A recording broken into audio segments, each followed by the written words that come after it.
Good afternoon students. Hindi की कक्षा में आप सभी का स्वागत है। हम लोग कल डॉक्टर हजारी प्रसाद द्विवेदी के साहित्यिक परिचय एवं उनकी कृतियों को पढ़ा। उस पर नोट भी मैंने दिया था, आप लोगों ने नोट भी लिखा होगा।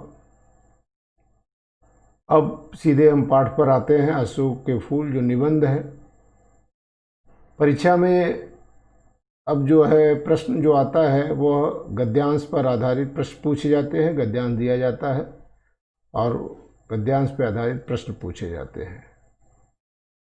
जैसे पाठ का नाम, लेखक का नाम,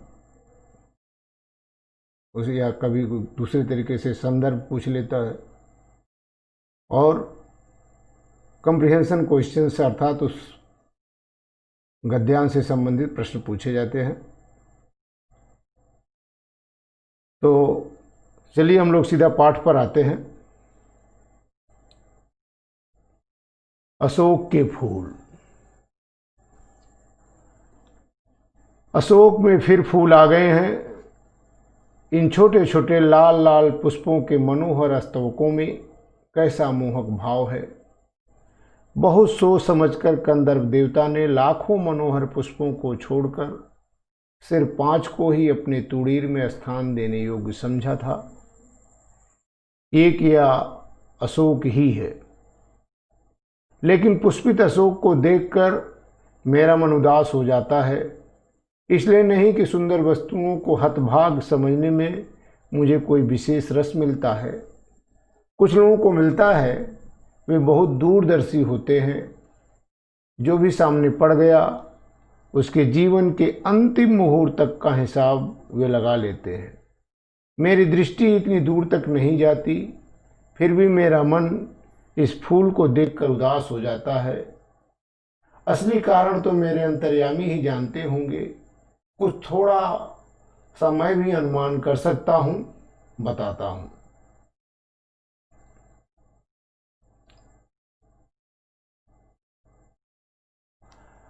भारतीय साहित्य में और इसलिए जीवन में भी इस पुष्प का प्रवेश और निर्गम दोनों ही विचित्र नाटकीय व्यापार है।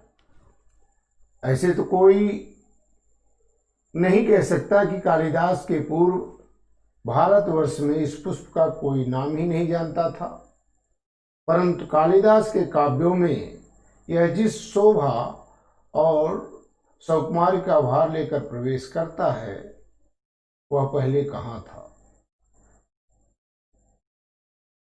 उस प्रवेश में नववधू के गृह प्रवेश की भांति शोभा है, गरिमा है, पवित्रता है और सुकुमारता है।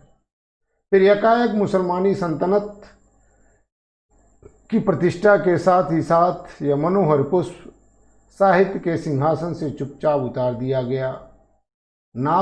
नाम तो लोग बाद में भी लेते थे, पर उसी प्रकार जिस प्रकार बुद्ध विक्रमादित्य का अशोक को जो सम्मान कालिदास से मिला वह अपूर्व था। सुंदरियों के आसिंजनकारी नूपुर वाले चरणों के मृदु आघात से वह फूलता था।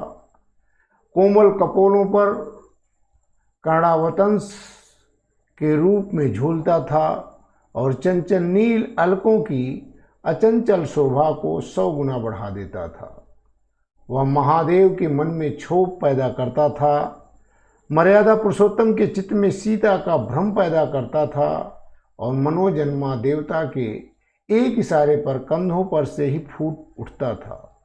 अशोक किस कुशल अभिनेता के समान झम से रंगमंच पर आता है और दर्शकों को अभिभूत करके खप से निकल जाता है। क्यों ऐसा हुआ? कंदर्प देवता के अन्य बाणों की कदर तो आज भी कवियों की दुनिया में ज्यों की त्यों ही है। अरविंद को किसने भुलाया, आम को कहाँ छोड़ा गया और नीलोत्पल की माया को कौन काट सका। तो देखिए,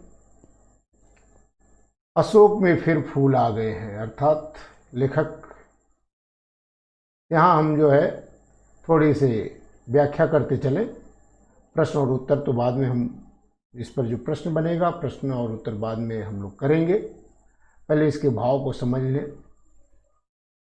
अशोक में फिर फूल आ गए हैं, अर्थात अशोक नामक वृक्ष फिर से पुष्पित हो गया, उस पर फूलों से वह लद गया है। अब आप लोग सोचते होंगे कि ये अशोक कौन सा पौधा है, कौन सा पेड़ है। इसकी व्याख्या आगे चल करके होगी, लेकिन फिर भी आपको ये बता दें कि जो हम लोग देखते हैं कि अशोक का पेड़ जो स्कूल पर भी और लहरदार पत्तों वाला है, वह अशोक ये नहीं है। कभी आप YouTube पे जा करके या गूगल पे जाके सर्च करेंगे तो एक बहुत सुंदर सा वृक्ष, कल हम आपको इसका फोटो भी इस पर डाल देंगे, इसको आप समझ सकेंगे। एक बहुत सुंदर सा वृक्ष है जो बहुत ही सुंदर सुंदर फूलों से लदा होता है। अशोक में फिर फूल आ गए हैं, इन छोटे छोटे लाल लाल पुष्पों के मनोहर स्तवकों में कैसा मोहक भाव है। ये मनोहर जो गुच्छे हैं लाल लाल फूलों का, मन को हरने वाले, कितना मोहक भाव, कितने सुंदर लग रहे हैं। बहुत सोच समझकर कंदर्प देवता ने लाखों मनोहर पुष्पों को छोड़कर सिर्फ 5 को ही अपने तुड़ील में स्थान देने योग्य समझा था। कंदर्प देवता आप लोग जानते हैं, कामदेव, अर्थात कामदेव का जो बाण है, उसका अस्त्र है, वह पुष्प है। तो तुड़ीर माने होता है तरकस। तो कामदेव ने अपने तरकस में, अर्थात जो उसने 5 बाण रखे थे, 5 को ही तुड़ीर में स्थान दिया। 5 बाण रखे थे, वो 5 पुष्पों के थे। उसमें से एक पुष्प अशोक का था। लेकिन पुष्पित अशोक को देखकर मेरा मन उदास हो जाता है। लेखक कह रहे हैं कि पुष्पित अशोक, खिले हुए अशोक को देख करके मेरा मन उदास हो जाता है। क्यों उदास हो जाता है? क्योंकि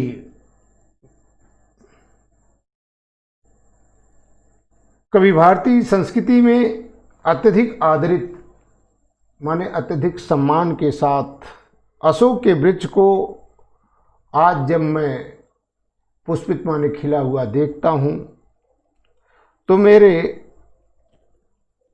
मन में क्षोभ आ जाता है, मेरा मन उदास हो जाता है, खिन्न हो जाता है। वे अपने उदासी का कारण स्पष्ट करते हुए लिखते हैं कि मैं इसलिए उदास नहीं हूं, मैं इसलिए उदास नहीं हूं कि अशोक के पुष्प अत्यधिक सुंदर हैं और उनकी सुंदरता से मुझे कोई ईर्ष्या हो रही है। कई बार ऐसा होता, लोग किसी की अच्छाइयों से जो है, किसी की अच्छी चीज़ों से लोगों को ईर्ष्या होती है, जलन होती है। तो लेखक यहाँ यह कह रहा है कि मेरा मन तो उदास हो रहा है, मैं दुखी हूँ, लेकिन इसलिए नहीं कि इसकी सुंदरता से मुझे ईर्ष्या हो रही हो। ईर्ष्या बस, मैं उदास नहीं हूँ। इसलिए मैं उसकी कमियों का अन्वेषण कर, उसे अभागा बताकर, उससे सहानुभूति प्रदर्शित करते हुए का प्रयास करते हुए स्वयं को सुंदर और सर्वगुण संपन्न बताकर अपने मन को सुखी बना रहा हूं। यह किसी भी बात नहीं है। देखिए, इसलिए नहीं कि सुंदर वस्तुओं को हतबाग समझने में मुझे कोई विशेष रस मिलता है। सुंदर वस्तुओं को देखकर और उनके समक्ष अपने भाग को देखते हुए, अपनी कमियों को देखते हुए स्वयं को कमजोर, स्वयं को कम समझने के बाद दूसरी वस्तुओं से हमें ईर्ष्या होने लगती, तो हम उसकी कमियां निकालना शुरू कर देते हैं। यहाँ दिया है, कुछ लोगों को इसमें रस मिलता है, अर्थात दूसरों की छिद्रान्वेषण करके दूसरों कमियां निकालने में उनको आनंद मिलता है। वे बहुत दूरदर्शी होते हैं। दूरदर्शी आप जानते हैं, ये वन वर्ड सब्स्टिट्यूशन है, अर्थात जिन्हें दूर की दिखाई पड़े, जो दूर की बात को क्या करते हैं, समझ लेते हैं, मन की बात को समझ लेते हैं दूरदर्शी, जिन्हें दूर की वस्तु ही जो है पास दिखाई देती है, उसे दूरदर्शी कहते हैं। आप लोग साइंस के स्टूडेंट, आप जानते ही हैं। तो जो भी सामने पड़ गया उसके जीवन के अंतिम मुहूर्त तक का हिसाब लगा लेते हैं। वो बहुत दूर तक की सोच लेते हैं, अर्थात जो भी उनके सामने आ गया उसके जन्म से लेकर के मरण तक का सारा हिसाब उनके लगा लेते हैं और सारी चीज़ें बता देते हैं। मेरी दृष्टि इतनी दूर तक नहीं जाती, लेखक कहता है, मैं इतनी दूर तक नहीं सोच पाता हूँ, फिर भी मेरा मन इस फूल को देखकर उदास हो जाता है, फिर भी मेरा मन इस फूल को देखकर उदास हो रहा है, उदास हो जाता है। क्यों? असली कारण तो मेरे अंतर्यामी ही जानते होंगे। लेखक कहता है कि इसका वास्तविक कारण तो मेरे अंतर्यामी, अंतर माने अब ये भी क्या है, एक वन वर्ड सब्स्टिट्यूशन है, अर्थात जो हृदय की बात को जान ले। अंतर्यामी अर्थात हृदय की बात को जानने वाला, अर्थात परमात्मा। असली कारण तो मेरे अंतर्यामी ही जानते होंगे, अर्थात परमेश्वर ही जानते होंगे, क्योंकि सबके हृदय की बात को वो जान लेते हैं। तो परमात्मा ही जानते होंगे वास्तविक कारण क्या है। लेकिन कुछ थोड़ा सा मैं भी अनुमान कर सकता हूँ और बताता हूँ। मेरा जो अपना अनुमान है कि क्या कारण हो सकता है, उसको मैं बताता हूँ। लेखक व्यक्त करता है कि भारतीय साहित्य में और इसलिए जीवन में भी इस पुष्प का प्रवेश और निर्गम, प्रवेश माने होता है एंट्री, आगमन, निर्गम माने जाना, एग्जिट, बाहर निकलना, दोनों ही विचित्र नाटकीय व्यापार है। भारतीय साहित्य, द्विवेदी जी कह रहे हैं कि प्राचीन भारतीय साहित्य में अशोक के वृक्ष का पर्याप्त उल्लेख मिलता है। अनेक ग्रंथों में उसके महत्व का प्रतिपादन किया गया है। साहित्य क्योंकि समाज का दर्पण होता है, अतः साहित्य में अशोक की महत्ता के प्रतिपादन से स्वयं सिद्ध हो जाता है कि तत्कालीन जीवन में अशोक को महत्वपूर्ण स्थान प्राप्त था। और जब साहित्य में स्थान है तो जीवन में भी, जानते हैं आप लोग, साहित्य समाज का दर्पण है, तो जीवन में भी और साहित्य में भी दोनों में इसका प्रवेश, अर्थात इसका आगमन और इसका निर्गमन, चला जाना, दोनों का बड़ा ही नाटकीय ढंग से जो है यह प्रवेश और निर्गम है। साहित्य अशोक के वृक्ष का उल्लेख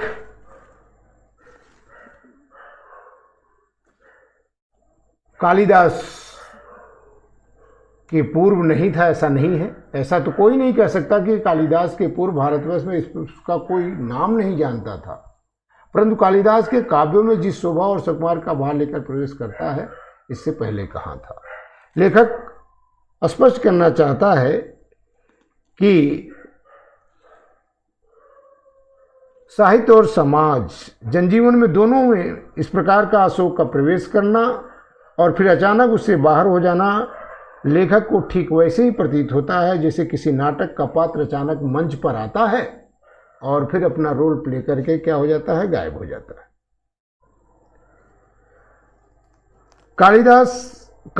कालिदास के समय में जो साहित्य थे उनमें अशोक का प्रचुरता से उल्लेख मिलता है, किंतु इतना निश्चित है कि इसका महत्व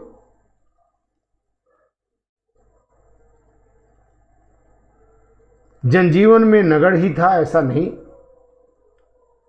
कालिदास ने अपने काव्य ग्रंथों में अशोक की जिस मोहक छटा, इसका नाम मिलाएंगे, ऐसा तो नहीं कि लोग इसके पहले नाम नहीं जानते थे, लेकिन बहुत कम चर्चा हुई। लेकिन जब कालिदास ने अपने नाटकों की, अपने काव्यों की रचना की, उसमें जिस शोभा और सुकुमार का भाव लेकर प्रवेश करता वह पहले कहाँ था। अर्थात जितनी सुंदरता के साथ कालिदास ने इस अशोक का अपने साहित्य में जो है वर्णन किया है, वह बहुत ही सुंदर है, मोहक है।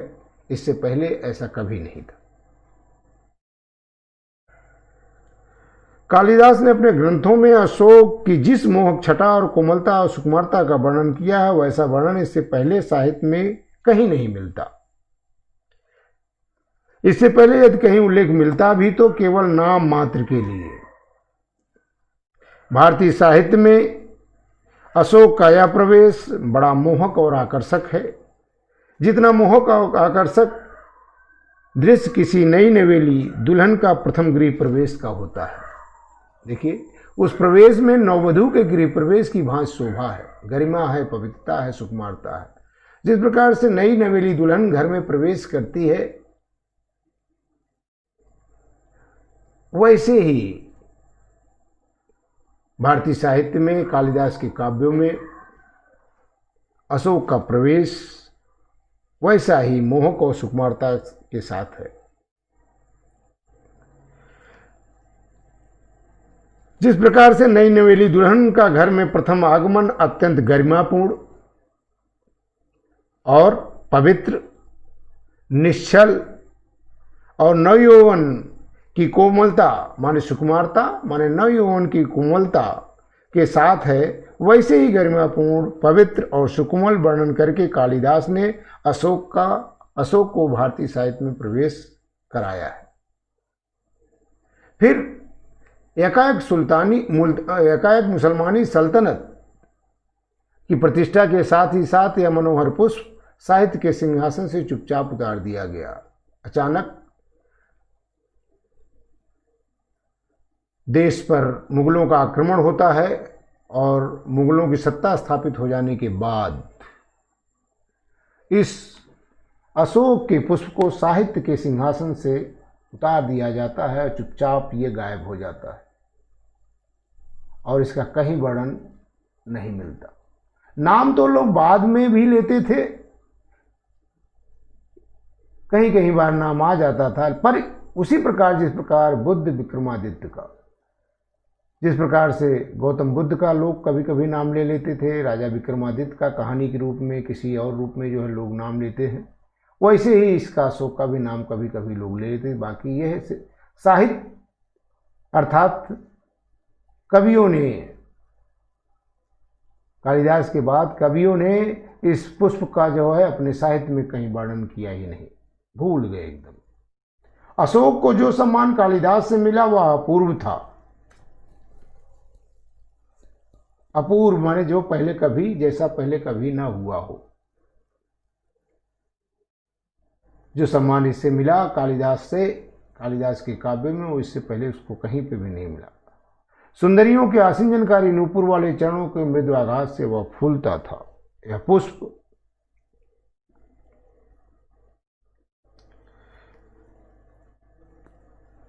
कालिदास ने अशोक को अत्यधिक वर्णन करके उसे तत्कालीन समाज में सम्मानित स्थान दिलाया। इससे पहले किसी भी साहित्यकार ने अशोक को अपना वर्ण विषय नहीं बनाया। कालिदास ने न केवल अशोक की सुंदरता का वर्णन किया, वरन उसके चमत्कारिक प्रभावों का विवेचन भी अपने संस्कृत ग्रंथों में किया। कितना यह प्रभावकारी है! क्यों? सुंदरियों के आसिंजनकारी नूपुर वाले चरणों के मृदुआघात से वो फूलता था। यह पुष्प ऐसे पुष्पित नहीं होता था।